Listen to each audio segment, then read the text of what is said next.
Du coup, on va regarder une vieille vidéo de MJ Fermella, donc sur le mensonge et le cinéma. Donc une vidéo qui parle de le cinéma, est-ce que se doit de dire la vérité, est-ce que les mensonges sont graves ou pas. Donc une vidéo que je connais déjà, hein, mais que je trouve assez intéressante. Et puis je me suis dit, ben ça peut être sympa de revenir sur des vieux trucs comme ça, voir ce qui était bien à l'époque. Waouh! Il a vraiment fait tout ça, ce monsieur Bardem? Waouh! C'était quelqu'un de sage, de très gentil, et qui en plus a été des tas de gens! Waouh! Et ce mec, c'était vraiment un putain! Alors déjà, ça fait très bizarre de le revoir avec cette coupe, MJ. Franchement, il est mieux avec les cheveux longs. Et oui, moi à l'époque, je ne savais pas vraiment qui était Barnum. Je connaissais pas trop l'histoire du cirque en règle générale et tout. Et j'avais pas fait l'association et tout. Enfin voilà. Et j'avoue que ben j'ai eu un peu ce genre de réaction, pas aussi frontale et aussi exagérée bien sûr. Mais c'est vrai que quand tu sais la vraie histoire versus le film The Greatest Showman, qui est un très bon film au passage, c'est vrai que c'est en mode ah ouais d'accord. Putain d'enculé! Un exploiteur d'êtres humains qui a laissé un héritage d'esclavage de personnes ayant des difformités pour profiter du voyeurisme des gens, et qui en plus était un menteur, vu que la majeure partie de ce qu'il exposait était faux. Les nains étaient dans vrai des gosses, et il est à l'origine de la phrase « un couillon né à chaque minute ». Quelqu'un d'adorable, c'est lui qui a inventé le cirque. Je fais le aussi, t'as le putain de menteur, non? À l'époque où les Fermella normaux faisaient 17 minutes, alors maintenant c'est même pas un mini. Le mensonge a toujours été considéré comme étant un acte moralement douteux par notre société. Et donc il est normal que notre culture reflète cette idée que mentir, c'est pas bien. Que ce soit les journaux, les documentaires, les histoires pour enfants et bien sûr les films. Et vous pensez probablement que c'est une bonne morale à enseigner, mais moi je trouve ça hypocrite, naïf et débile. Je déteste quand un film fait la morale sur le mensonge. Et ce, pour différentes raisons. Alors pareil, surtout déjà, genre le trope de film que je peux pas, c'est le mensonge du menteur révélé. Ça me trigger, je sais pas pourquoi, ça m'angoisse, mais ça m'angoisse d'une manière. Il y a des films où ça passe à peu près, genre La Route d'Eldorado, mais où ça passe même totalement parce que c'est pas centré dessus et c'est fait de manière beaucoup plus comique. Mais quand le film est centré dessus, ça me... À commencer par le cliché du menteur révélé. Je peux pas. Alors, c'est un mec, il est amoureux d'une nana, mais pour réussir à l'aborder, il se retrouve à devoir mentir. Et ce mensonge lui permet de créer une relation amoureuse avec la nana. Et à un moment, t'as un connard qui débarque et qui révèle que le menteur a menti. Et même s'ils ont pu se créer une relation amoureuse honnête malgré un point de départ mensonger, la nana boude et le mec boude et tout le monde boude pendant 10 minutes. Et puis à la fin, les deux amoureux se rendent compte qu'ils ont été cons, promettent de ne plus jamais se mentir, se remettent ensemble et le connard peut crever. Voilà. Alors déjà, beaucoup trop utilisé ce trope. Vraiment, c'est insupportable à quel point il a été trop utilisé. Et moi, ça m'énerve, ça m'énerve. Vous avez probablement reconnu 4000 films pour enfants ou comédies romantiques reprenant ce cliché Malheureusement. débile. Malheureusement. Attends une seconde, pourquoi des films visant les femmes ont les mêmes genres de morale et de thématiques que des films pour... Oh les connards! Je hais ce cliché. C'est probablement le cliché que je hais le plus dans toute la galaxie. Pareil, et pourtant je suis du genre à pardonner facilement les clichés. Parce que voilà, les clichés, ils sont partout. Au bout d'un moment, tu les acceptes ou tu arrêtes le cinéma. Ouais, et puis en plus, les clichés, putain, la caméra. Ouais, et puis en plus, les clichés, en vrai, bah ça nous, au bout d'un moment, comme il dit, il y en a partout, et puis même sans parler de ça, il y a ce côté, quand ils sont bien maniés, ça peut être cool, en fait. C'est pas le cliché le problème, en soi. C'est qu'est-ce que t'en fais? Eh, ça va me rendre dingue. Bon après je dis ça, mais il y a des films qui, avec énormément d'intelligence, arrivent à éviter les problèmes de ce cliché à la con. Kung Fu Panda 3 utilisait ce cliché, sauf que là, le menteur a une parfaite raison de mentir, et la victime du mensonge a une parfaite raison d'être déçue et en colère. C'est un peu le sens du monde qui est en jeu, donc... Ou encore l'annulation du menteur révélé, dont on peut trouver de parfaits exemples dans des films comme Le Discours d'un roi. Vous avez menti sur votre CV. Ouais, et... J'y ai pas pensé. Du coup, on continue les cours. Ouais, allez. Ou encore... Mais ne va encore péter un câble. Star Wars, le réveil de la force. Alors, je suis désolé hein, pour la caméra, je sais pas pourquoi, ça me casse les couilles, mais bon, c'est la vie. Ouais, je dis encore du bien d'un Star Wars de Disney. Et je vous emmerde, parce que franchement, le film mérite qu'on lui dise du bien juste pour ça. Bon, je dois t'avouer, je suis pas de la résistance. Je suis un Stormtroopers qui cherche à s'enfuir. Ok, et... Quoi, c'est tout? Bah ouais, ça change pas le fait qu'on est amis, non? T'as pas l'intention de nous trahir que je sache. Ah bah non... Ah, tu vois? Par contre, là je m'enfuis par peur de me faire tuer. Ah, Ça, par contre, c'est salaud. Ouais, maintenant que je l'ai dit à haute voix... On se retrouve après la rédemption de ton personnage? On veut comme ça, ouais. Mais les films qui vont au bout de ce cliché sont juste débiles. Il y a 2 exemples que je hais particulièrement. Madagascar 3, je suis d'accord, c'est totalement con. Par contre, c'est en train de me saouler la caméra. Le premier, Madagascar 3, où nos héros se font passer pour des professionnels du cirque pour intégrer une troupe voulant aller en Amérique. Dans le processus, nos héros les aident à accomplir leurs rêves, vaincre leurs démons, et font même le plus grand spectacle de cirque du monde, et ont gagné un contrat américain. Donc pourquoi vous leur en voulez d'avoir menti après tout ça? Si c'était avant qu'ils ne fassent le spectacle et gagnent le contrat, j'aurais compris, Mais comme oui. dans Mille et une pattes où les fourmis apprennent que les mercenaires sont bidons avant que le plan contre les sauterelles ne soit engagé. Mais oui, quitte à prendre des trucs chez Pixar, chez la concurrence, faites comme eux. Ce qui sème le doute. Mais non, là c'est après que leur plan ait fonctionné. Donc qu'est-ce qu'on s'en fout qu'ils aient menti? Ils ont fait le meilleur spectacle de cirque du monde. Et l'autre exemple qui me casse les couilles, Men in Black 3. Je résume. Men in Putain Black. Oui. Le film qui a cette scène. Il y a des croiseurs de combat d'Uranus ou des lasers corylliens ou des virus de l'espace qui menacent 3 fois par mois cette misérable planète. Si l'on veut que le peuple vive heureux et ait beaucoup d'enfants, nous avons le devoir de lui mentir. Et ben maintenant, ils nous disent... La plus amère des vérités est préférable au plus doux des mensonges. C'est complètement con. C'est complètement con pour Men in Black. C'est débile. C'est débile. Enfant de défi con. Ça, c'est parce que tu m'as menti. Non mais pourquoi t'arrêter là pendant que t'y es? Dis-nous de ne pas utiliser le neurolaser, le gadget culte qui permet aux Men in Black de mentir à l'humanité entière. Dites la vérité. La vérité? La vérité est la seule voie. Et il y en a qui disent que Men in Black 2 est le pire de la trilogie. Non mais et puis bon, faut arrêter au bout d'un moment. Mentir c'est trop cool. Mentir, c'est trop cool. Oui, je sais, c'est pas une bonne leçon pour les enfants, mais voilà quoi, le mensonge n'est pas forcément mauvais. Des fois, c'est un bon procédé pour se sortir d'une mauvaise situation. Genre, vous imaginez si Ulysse n'avait pas menti au Cyclope, il se serait fait bouffer lui et ses potes et l'Odyssée n'aurait même pas commencé. Bah en vrai, vis-à-vis du mensonge, ce qu'il faudrait tout simplement, c'est des films, s'ils veulent utiliser cette thématique, c'est montrer en quoi faut doser, en quoi le mensonge peut être destructeur comme bénéfique, selon qui l'utilise et pourquoi. C'est comme tout en fait, il y a des nuances dans la vie. Et vous imaginez si Astérix n'avait pas menti aux Bretons à propos de la potion magique, ils auraient peut-être gagné la bataille, mais ce mensonge a prouvé un truc qui fait que les Bretons ne seront plus dépendants des Gaulois. L'un de mes films préférés qui résume parfaitement le bénéfique du mensonge, c'est La Route d'Eldorado. L'un de mes films Par préférés. le même studio qui fera plus tard Madagascar Il 3. est trop bien, La Route d'Eldorado. Rendant ce dernier encore plus détestable. Pour ceux qui l'ont pas vu, La Route d'Eldorado raconte l'histoire de Vraiment, 2 voleurs regardez-le. espagnols qui, au cours d'une de leurs aventures, découvrent la cité d'or Eldorado. Ils se font passer pour des dieux pour ainsi profiter de leur naïveté et leur piquer un gros pactole. Et là, vous imaginez probablement le scénario où les Eldoradiens vont découvrir que nos héros ont menti, la Love Interest va bouder dans son coin, ils vont devoir s'enfuir pour pas se faire dévorer par les Eldoradiens, mais non, ils découvrent jamais qu'ils ont menti. En fait, seuls 3 personnages découvrent qu'ils ont menti. Le méchant, mais c'est le méchant donc on s'en branle, la Love Interest, qui les aide à mentir aux Eldoradiens parce qu'elle est pas conne, et le chef d'Eldorado qui réagit comme ça. C'est ma faute. Eh oui, L'erreur est humaine. humaine. Ah.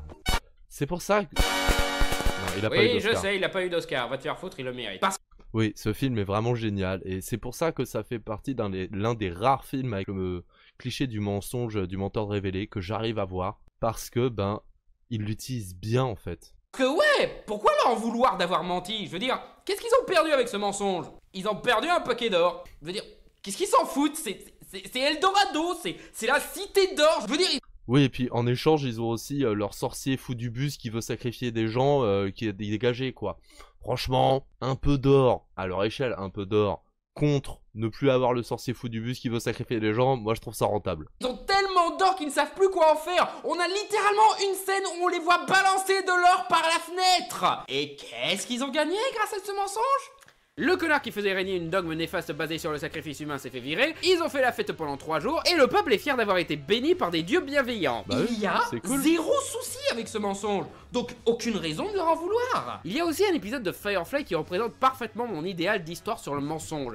L'épisode où Janie, le gros bourrin égoïste, retourne sur une planète paumée qui le prend pour un héros à la Robin des Bois parce qu'il a laissé tomber un butin derrière lui pour sauver sa peau que la population a pu récupérer. Il profite de leur naïveté pour passer du bon temps, mais vient le moment où on révèle qu'il a menti. Et ben dans cette histoire, c'est Janie le plus en colère dans l'histoire, parce que non seulement ce mensonge vient de tuer quelqu'un, mais aussi ces pauvres gars, même après avoir découvert que ce en quoi ils croyaient était un mensonge, Ils continuent à y croire, Faudrait que je regarde car le Firefly, ça a l'air mensonge bien. est la seule chose qui leur apporte de l'espoir et de la dignité, et a permis à ce peuple de boueux d'être aussi fort que la pierre. On ne met pas de l'ordre dans la foi, River. Elle met de l'ordre en toi. Ce qui est bien plus intéressant comme morale que « Oh, mentir, c'est pas bien !» Mais surtout, cette façon de faire la morale sur le mensonge, c'est de la pure hypocrisie. Le cinéma est un mensonge. Félicitations, voici le prix Nobel de la découverte.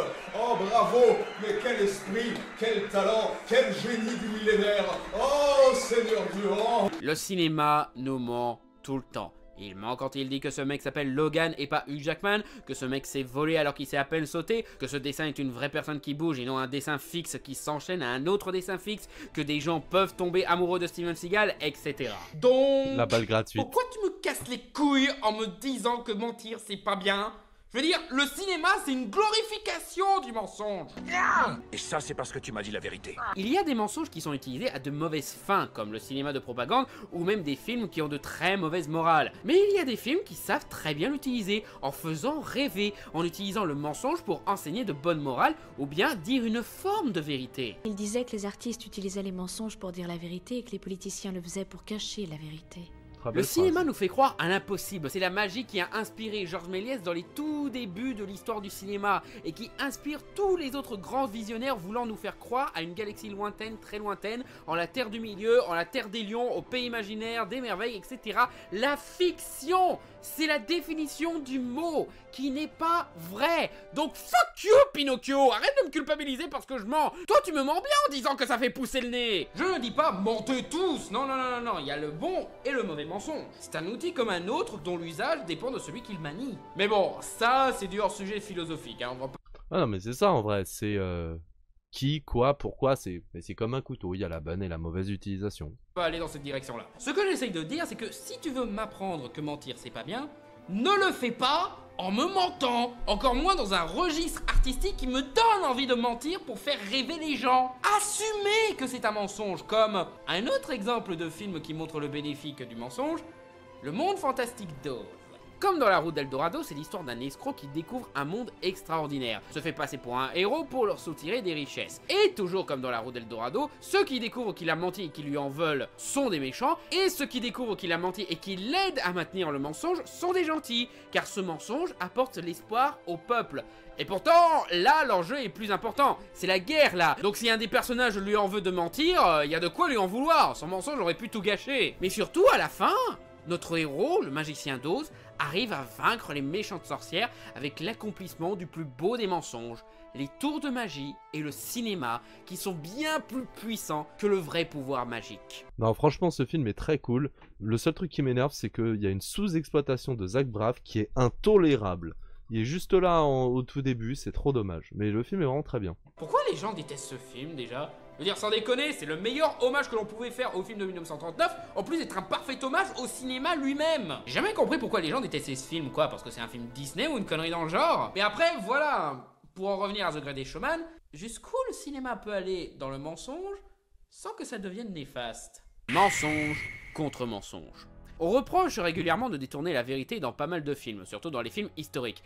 Et en soi, je comprends le souci. Ce sont des événements qui sont réellement arrivés, qui ont un impact important sur notre monde et sur les gens, donc mentir peut être irrespectueux, voire dangereux. Genre les Japonais qui attaquent les hôpitaux dans Pearl Harbor, les Juifs montrés comme une horde de monstres assoiffés de sang pour tuer l'inventeur de la table basse dans la Passion du Christ, les Perses de 300 montrés comme des orques du Seigneur des Anneaux, le pionnier Dr Patch Adam résumé à un clown et son meilleur ami remplacé par une love interest qui révèle s'être fait violer pour tirer la corde sensible sur sa mort réelle. Valoriser un mec qui a exploité des individus pour leur difformité dans Greatest Showman, valoriser un chef d'entreprise que tout le monde s'accorde à dire que c'était un connard dans Jobs, le président des États-Unis qui tue des vampires dans Abraham Lincoln chasseur de vampires, Hitler qui est devenu un super sorcier mort en 1958 dans Hellboy, etc. Donc ouais, on dit pas mal de conneries sur des choses qui sont pourtant des histoires vraies. Donc est-ce que là on peut reprocher à ces films de nous mentir ?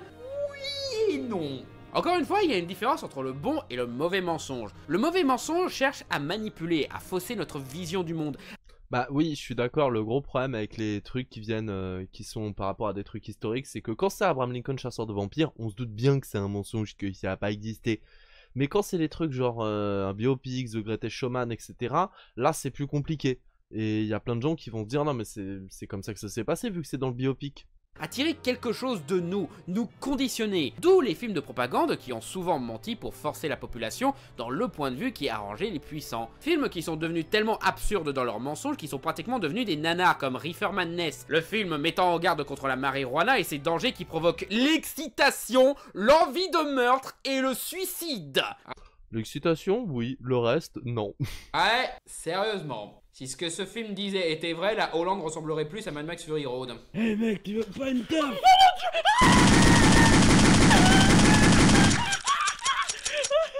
Il y avait une ref avec ce qu'il a fait, mais j'ai plus la ref. Connaître les bons mensonges parmi les mauvais, dans leur façon d'illustrer leurs mensonges. Pour rester dans l'exemple de Reefer Madness, le film se veut réaliste, moralisateur et effrayant. Il échoue lamentablement, mais c'est ça son intention.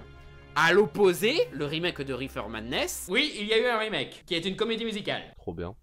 Camoulox. Se veut Truc fun, de drogué. délirant, voire même satirique. Donc le mensonge est excusable, déjà parce que ça fait un bien meilleur film, mais aussi parce qu'il compte sur le fait que tu sais que c'est un mensonge. Alors dans le même genre de contrat avec le spectateur que dans ce film La radiation donne des pouvoirs.